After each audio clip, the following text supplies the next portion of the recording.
आज से करोड़ों साल पहले इस दुनिया पे किसका राज था? तो ऑब्वियसली हर कोई ये कहेगा डायनासोर। दोस्तों, इन डायनासोर के कई हज़ार स्पेसीज थी। इनमें से कुछ वेजिटेरियन तो कुछ नॉन वेजिटेरियन थे। कुछ स्वभाव से बहुत ही खामोश थे तो कुछ एग्रेसिव और डेंजरस भी।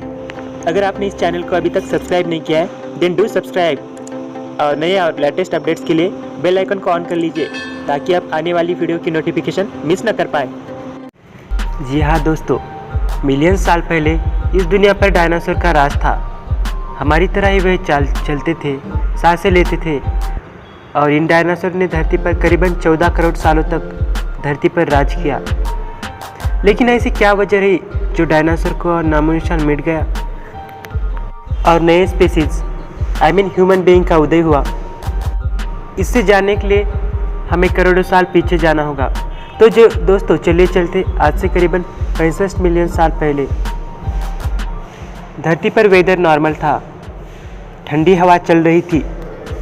डायनासोर स्पीसीज आराम से अपनी ज़िंदगी जी रहे थे। नेचर में डायनासोर की पुकारें सुनाई दे रही थी। पृथ्वी के पास से हर दिन छोटे बड़े एस्टेरॉइड गुजरते रहते। हालांकि पृथ्वी से इनकी डिस्टेंस दूर होने की वजह से ज़्यादा खतरा नहीं होता। फिर भी कुछ एस्टेरॉइड पृथ्वी के ऑर्बिट में एंटर करते हैं, लेकिन इससे ज़्यादा नुकसान नहीं होता क्योंकि ये जलकर राख हो जाते हैं। दोस्तों, 100 करोड़ साल पहले एक छोटा सा एस्टेरॉइड का टुकड़ा दूर से आ रहा था। वह पृथ्वी से ऑलमोस्ट 20 करोड़ मील दूर मार्स और जुपिटर के बीच घूम रहा था। अचानक से वह एक बड़े एस्टेरॉइड को टकराता है और इस टकराव से बड़े स्टेट की डायरेक्शन बदलती है। एंड बिकॉज ऑफ दैट ये एस्टेरॉइड बेल्ट से निकलकर पृथ्वी की ओर 22,000 प्रति घंटे की स्पीड से बढ़ने लगता है।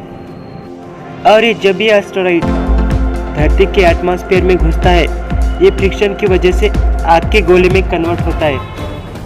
और इसकी चमक इतनी थी कि धरती से टकराने के पहले जितने भी हजारों जीव थे इस आग के इस चमकते गोले को देखकर पूरी तरह अंधे हो चुके थे और डायनासोर उस उल्का को देख नहीं पा रहे थे, लेकिन उस सीवियर हीट को उस भयानक गर्मी को महसूस कर पा रहे थे। With in a moments asteroid Mexico की खाड़ी के पास ज़मीन से टकराती है और 35 डिग्री सेल्सियस की ऊर्जा से एक्सप्लोड होता है। और दोस्तों, ये एक्सप्लोजन 10 हाइड्रोजन बम के बराबर था। बिकॉज ऑफ दैट जगह जगह पर डायनासोर का नाश होना शुरू हो गया था। और दोस्तों, इतना बता दें कि इस डेंजरस एक्सप्लोजन की वजह से रेडिएशन का लेवल इतना बढ़ गया था कि नज़दीक के 800 किलोमीटर के सभी लिविंग ऑर्गेनिज्म डेड हो चुके थे। हालांकि दोस्तों, इतना बता दें कुछ उड़ने वाले डायनासोर बच चुके थे, लेकिन इस एक्सप्लोजन की वजह से लाखों पदार्थ और धूल स्पेस में चले गए थे। And guys, due to the gravitational pull ठीक 40 मिनट बाद आग के गोले के रूप में पूरी तरह धरती पर बरसने लगे। एंड बिकॉज ऑफ दैट ज़मीन पे मौजूद सभी जानवर पूरी तरह जलकर राख हो गए। ये महाप्रलय अदर लिविंग बीइंग के लिए यूज़फुल साबित होने वाला था।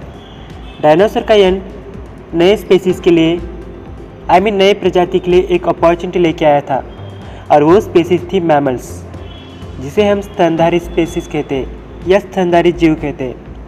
ये स्तनधारी जीव सीवियर हीट्स की वजह से ज़मीन में रहने लगे थे और जिंदा रहने के लिए मैमल्स ने कुछ भी खाना शुरू कर दिया। इसके बाद शुरू होती है ह्यूमन इवोल्यूशन थ्योरी। तो दोस्तों, आज के इस वीडियो में बस इतना ही। अगर आप कोई टॉपिक सजेस्ट करना चाहते हैं तो कमेंट बॉक्स में अपनी राय ज़रूर दें और ऐसे ही नए अपडेट्स और नई वीडियोस के लिए बने रहे हमारे चैनल के साथ। अगर आप इस चैनल पे नए हैं तो चैनल को सब्सक्राइब करके नोटिफिकेशन बेल को ऑन करें ताकि आप आने वाली अपडेट मिस ना कर पाए। Thank you for your valuable time.